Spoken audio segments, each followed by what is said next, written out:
हाय दोस्तों, अभी एक घटना बहुत चर्चा में रही जिसके लिए काफ़ी प्रोटेस्ट हुआ, लोगों ने काफ़ी आवाज़ उठाई और उस घटना का नाम है अरावली को जो छेड़छाड़ किया जा रहा है, अरावली को जो तोड़ने की बात की जा रही है। सरकार का ये मानना है कि 1000 मीटर से नीचे की हाइट के जो भी स्ट्रक्चर हैं उनको हम पहाड़ नहीं मानते हैं। कोई बात नहीं है, पहाड़ नहीं मानते हैं, लेकिन इससे क्या क्या इम्पैक्ट पड़ेगा उस पर बात करते हैं। इस पर सबसे पहला इम्पैक्ट तो ये पड़ेगा कि वो जो अरावली की रेंज है दिल्ली से लेकर के राजस्थान तक की, अगर वो ख़त्म हो गई तो जो राजस्थान का रेगिस्तान है वो फैलना शुरू हो जाएगा। वो एमपी, दिल्ली, इन सब जगहों पर आराम से फैलेगा। दूसरा जो सबसे बड़ा इम्पैक्ट होगा कि जो हमारे मानसून में उत्तर भारत में इतनी बढ़िया बारिश होती है और इतनी अच्छी उसकी वजह से खेती होती है, वो काफ़ी इफ़ेक्टिव होगी।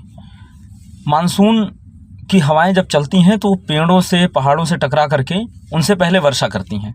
ये बहुत बेसिक सा कॉन्सेप्ट है, बहुत बेसिक सी बात है। हम सभी ने पढ़ा है, बचपन में पढ़ा है किताबों में कि पहाड़ों से टकरा करके, पेड़ों से टकरा करके वर्षा करती हैं। इसीलिए वन और पहाड़ ज़रूरी हैं हमारे लिए। जब बंगाल की खाड़ी से हवा पास होकर के आएगी तो हिमालय से टकराने के बाद वो मुड़ जाती है। कुछ बारिश तो वहाँ करती है, लेकिन उसके बावजूद मुड़ने के बाद जब अरावली से टकराती है तो घनघोर वर्षा होती है। अरावली ख़त्म होने के बाद ये हवाएं निकल जाएंगी राजस्थान की तरफ।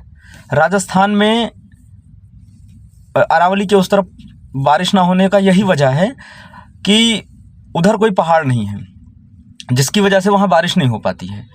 यही हाल यहाँ पे भी हो जाएगा। उत्तर भारत पूरी तरीके से, एक तरीके से मानिए कि सूखा के चपेट में आ जाएगा। ये पूरी तरीके से ड्राई एरिया हो जाएगा। इस बात को कोई बता रहा है, सरकार को नहीं बता रहा है, या सरकार समझना नहीं चाहती है, या हो सकता है भाई जिसके लिए ये किया जा रहा है उसको पैसे की ज़्यादा लालच हो। लेकिन कितने साल सर्वाइव कर सकते हैं? 10, 20 साल, 50 साल, 100 साल, 200 साल, उसके बाद तो हालत ख़राब हो जाएगी ना। हमारा भी देश जैसे अफ्रीका के रेगिस्तान हैं उस तरीके से चपेट में आ जाएगा। इस पर सोचने वाली बात है। लोगों को आगे आना चाहिए, सोचना चाहिए, लेकिन नहीं कोई कुछ कर रहा है। या हम ये कह लें कि जो करने की कंडीशन में है वो इस बात को मानने को तैयार ही नहीं है कि ऐसा कुछ होता है। जैसे अमेरिका ने कहा कि जो CO2 का इमिशन है वो कुछ होता ही नहीं है, हम मानते ही नहीं उस चीज़ को, हम अपना काम करेंगे।